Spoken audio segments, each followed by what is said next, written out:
One of the problems that athletes have nowadays is their inability to think long term and the consistent obsession about a single session.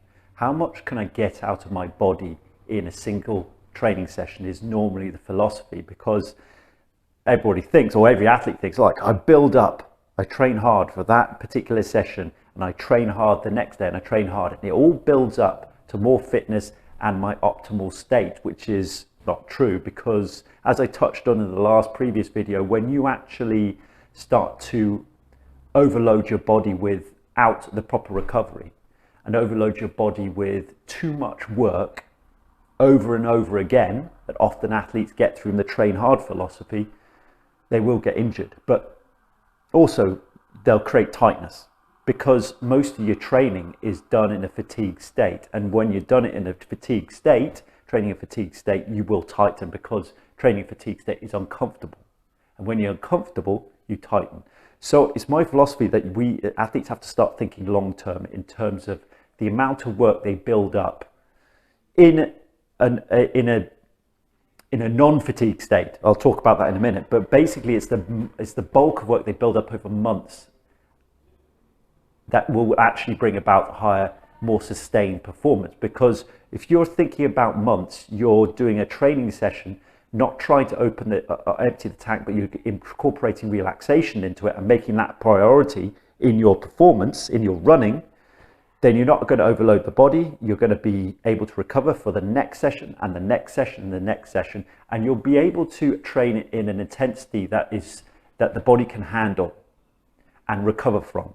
The more intense the workout, the more you train in a fatigue state, the more recovery you're going to need. That's the rule of thumb. And this is something that athletes, specifically younger athletes like yourself, don't understand. Okay, you can't think of train hard, empty the tank each training session, empty the tank each training session, and think that's a sustainable way that you're going to improve performance. It'll work in the short term. It will, because the body's new. It's a new kind of stimulus, but it's not sustainable, because the body will start to break down. It cannot handle that amount of work without proper recovery. What is proper recovery? Well, it's an in-depth thing that's almost, if your optimal recovery is not only the nutrition you put in your body, it's how you are between your training sessions. It's how relaxed you are between your training sessions, because the more relaxation you have, the more you're able to recover. More relaxation means more recovery. So essentially, when you've got such a high intense training session, you're going to have more recovery, maybe days. And you need to trust your body to actually adapt after that last training session. That might be a lactic session for you 400-meter runners. But that is short-term thinking, to consistently think, to try and empty the tank each training session and be on the floor after the training session. It might be satisfying, but it's not sustainable. You will not recover if you're repeatedly doing this to your body, and you will ingrain tightness into your running, and you will get injured over time. So how do you do it? What's the proper way of training? Well, it's actually practicing the movement of running, specifically when sprinting. It's a skill. It's a skill that you have to pick up in terms of getting that right balance of applying power and relaxation. Once you actually relax, you're actually able to get that balance right. Relaxation underpins all kind of physical effort. And once you have relaxation, you know how fast to go. You know the intensity and the effort you put in. And it's a lot less than you think. And once you have relaxation, you do go to intensity in a training session, you practice the movement in a relaxed state, and you do it again, and you do it again, and you do it again. But you're always doing those training sessions in a non-fatigue state, or reducing the amount of time you get into that lactic threshold. That's what I mean, that kind of burning pain in the quads, that endurance training that a lot of athletes do. You really want to limit that, and maybe make it at most once a week with it, because it won't to do it, overload your body with more of that is going to, as I say, bring about overtraining. Overtraining is too much training and not enough recovery. That's basically what overtraining is. You've got to think long term of the amount of time you build up your practicing of sprinting. You're practicing of sprinting, you're not training hard. You're practicing applying power and running at speed with relaxation, which is the skill that you practice.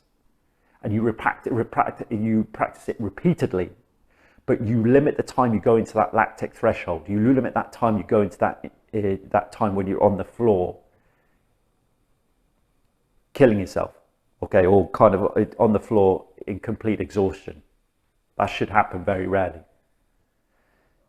So that's long-term thinking. That's the confidence. Once you do that, you're training in that relaxed state. You're doing repetitions in that relaxed state where you're not on the floor at the end of the training session. And you do it again the next day and do it again the next day. That is proper training. That is sustainable training. That is training that the body can recover from, but it's also going to build up over months, because the repetition you do over that training session and you multiply that over months, that is what fitness is. That is proper practicing of sprinting. That's proper training for sprinting. It's not trying to empty the tank each training session and just putting it all into a training session. It doesn't work like that. Performance doesn't work like that. So really what the rule of thumb is to make sure you make relaxations that underpinning every rep you do in training, whether it's 300 meters in every speed endurance training you're doing and any sprinting top speed session that we do. I'm trained sprinters myself, and for me, every training session every week is done with rolling 40s, because there's acceleration work as well, but rolling 40s is what I do every week, because it's top speed stuff and it's not fatiguing the athletes in any way. It's quality work that the athletes come away from thinking, I can do, yeah, that's not fatiguing anyway, that's easy. But it's top speed work, it's quality work that sprinters need, and it doesn't fatigue them. They're not on the floor exhausted, and they go away with a lot of satisfaction, and it's a powerful session when you do rolling 40s properly as well. So rolling 40s is building up, giving yourself 30 to 40 meters to build the pace up until you hit the mark, that first mark, top speed, and then you're sprinting for 40 meters. This is a powerful session because you cannot, I think it's even 30 meters, but it's only 30 meters to 40 meters, I think, that you can actually sustain top speed at. So it's pointless to do anything longer than that. It's pointless to do sessions, if you're actually concentrating on speed, to do longer than 40 meters, because you can't sustain anything. You start to fatigue and you start to slow down. If 50 meters is too long, 60 meters is definitely too long.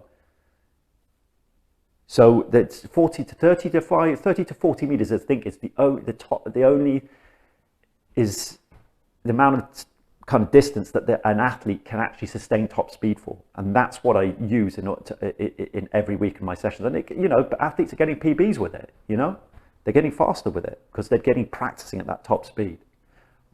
And when we did, if you're doing 120s, 100s, 80s, that's still, and you're doing repetitive work with it, it's still endurance work, that. And you have to be careful that you're doing each rep of that in a relaxed state, and you quit before you start to fatigue and get on the floor with exhaustion. And that's what I think proper training is. It's actually building up over months of training, getting that block of work done with each session in a relaxed state. It's not, I drill it down, it's not emptying the tank of everything that you're worth in every training session. Or even 2/3 of your training session, you don't do it. Maybe one session a week at most, as I replied. So hope that gives you a better understanding to how to sustain a proper, and keep yourself training basically and improving throughout the year, throughout the months. Just think long term, not short term. And once you think long term, you're thinking relaxation, you've got relaxed state in your repetition in your training, then you're going to see improvements. You'll be able to stay training, you'll be able to keep training without injury, and you'll be able to improve. So without further ado, thanks for watching. Hi guys, thanks for watching that video. Just want to let you know that I've just opened my email newsletter list and I want you to join it. It's called the Relax Sprinting Movement, and you can apply and subscribe to the email just below. What you'll get is, by applying for that email, you'll get a 20% discount off my new online program that helps you sprinters relax for sprinting and 400 meters. And it's a really in-depth look at relaxation. So you'll get by subscribing for the email newsletter, you'll be able to get the discount in your email service. Plus, you'll also get more personal, individual help from me. You can ask me questions by email, and I'll be able to reply to them. I'll be limiting my replies on my YouTube channel to any questions on sprinting and stuff like that. So if you want really individual help, the best idea is to subscribe to my newsletter down below, and obviously to get the discount for my new online program. Thanks again.